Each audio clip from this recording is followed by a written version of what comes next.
Terima kasih buat Anda yang sudah mengklik video ini. Dan pada kesempatan kali ini saya ingin memposting akan video daripada kesaksian daripada seorang bapak yang berasal dari Aceh. Dan bapak ini dia percaya kepada Tuhan, meninggalkan kehidupan yang lama, kepercayaan yang lama. Akhirnya dia percaya kepada Tuhan Yesus, bahkan dia menjadi seorang pelayan Tuhan. Nah, ini suatu yang luar biasa karena dia mau memberi diri kepada Tuhan, dia menanggapi panggilan Tuhan dalam kehidupannya. Mari kita akan simak videonya dan kiranya dengan video ini kita semua diberkati oleh Tuhan.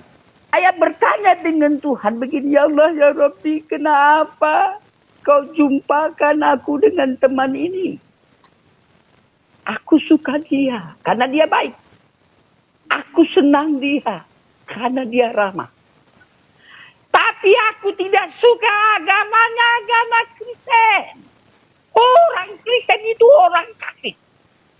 Orang Kristen itu tidak diterima di sisi Allah Subhanahu wa taala. Orang Kristen akan masuk ke dalam api neraka jahanam. Saya katakan dengan Tuhan, ya Allah ya Rabbi, kasihan kawan ini. Saya katakan kasihan kawan ini.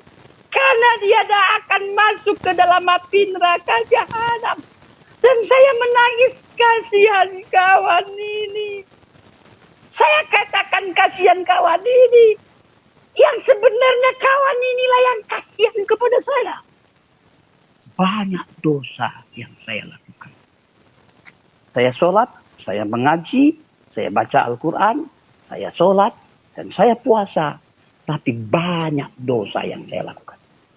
Kalau saya sudah berdosa, melakukan dosa itu, ya banyak dosa yang saya lakukan. Ya, dengan mudah saya datang kepada Tuhan. Mudah sekali.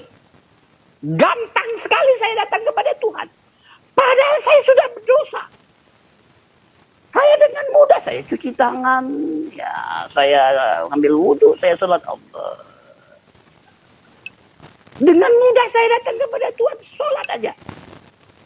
Sekarang ini begitu saya percaya dengan Tuhan, ada sedikit aja salah dalam pikiran saya. Sedikit aja salah dalam hati nurani saya. Mungkin saya marah, saya benci dengan seseorang. Itu sudah mengganggu hubungan diri saya kepada Tuhan.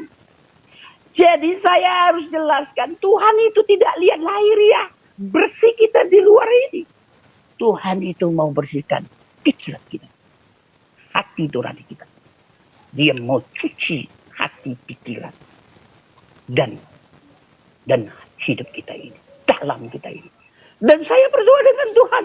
Waktu saya berdoa dengan Tuhan, saya katakan, ya Allah ya Rabbi. Dan Tuhan ingatkan dia baik sama saya. Dia peduli saya. Kebaikannya dia, keramahannya dia, saya mau ini. Saya butuh kasih. Saya orang yang terpisah dari keluarga saya di Aceh. Saya orang terpisah dari teman-teman kelompok saya di Sumatera, di Aceh, Medan, dan sekitarnya. Saya butuh teman. Saya butuh kasih. Saya butuh persaudaraan. Dan terhadap orang Kristen yang dibilang orang kafir ini, saya dapatkan kasih. Saya dapatkan persaudaraan. Saya dapatkan teman itu, ini, kasih itu. Belum pernah saya lihat ada orang sebaik ini. Saya sudah bergaul dengan teman-teman orang Kristen di kota Medan dan dimanapun. Tapi tidak sebaik teman ini. Saya berteman dengan saudara-saudara saya yang sama agama dengan saya dulu. Juga tidak sebaik teman ini. Tapi dia baik. Saya rasakan kasih. Saya rasakan persahabatan. Saya rasakan persaudaraan itu. Dan saya menangis. Saya menangis dan tetap ngotot. Saya bilang kasihan teman ini. Saya katakan kasihan teman ini. Dan mulailah Tuhan menyentuh hati saya. Lihat. Tuhan menyentuh hati nurani saya dan pikiran saya. Tuhan itu yang menunjukkan siapa diri saya. Saya pikir saya orang baik. Saya pikir saya orang ramah. Dan saat itu saya dapat melihat diri saya, dosa saya.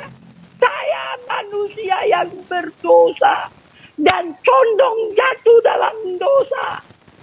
Condong jatuh dalam dosa. Dosa saya yang sudah lama. Yang saya sudah lupa. Dan dosa yang sedang saya jalani dia nampakkan dalam hidup saya. Saya manusia berdosa. Tidak bisa ditebus dengan korban binatang apapun. Yesus, Isa Al-Masih mati di kayu salib. Darahnya tercurah menebus dosa saya. Dosa semua manusia. Puji Tuhan, demikian video kesaksiannya. Dan satu hal dalam diri kita, bahwa kita bersyukur sama Tuhan ketika kita bisa percaya kepada Tuhan Yesus. Karena hanya di dalam Dia kita ada kepastian keselamatan dalam hidup ini. Agama boleh banyak, tapi kepastian keselamatan hanya di dalam Yesus. Kenapa? Karena Yesus sendiri sudah menjamin kepada kita sebagai pengikutnya bahwa Dia adalah jalan kebenaran dan hidup, dan tidak ada seorang pun yang datang kepada Bapa atau surga kecuali melalui Dia. Itu sebabnya suatu kebanggaan kita jikalau kita sudah berada di dalam Kristus dan percaya kepada Kristus, dan kita akan mengalami keselamatan yang kekal dari Tuhan. Dan mari kita tetap setia sama Tuhan, apapun yang terjadi dalam kehidupan kita, ada tantangan, ada persoalan, tapi percayalah bahwa Tuhan selalu menyertai dan memberkati kita. Itu sebabnya kita tetap setia kepada Tuhan. Tuhan memberkati.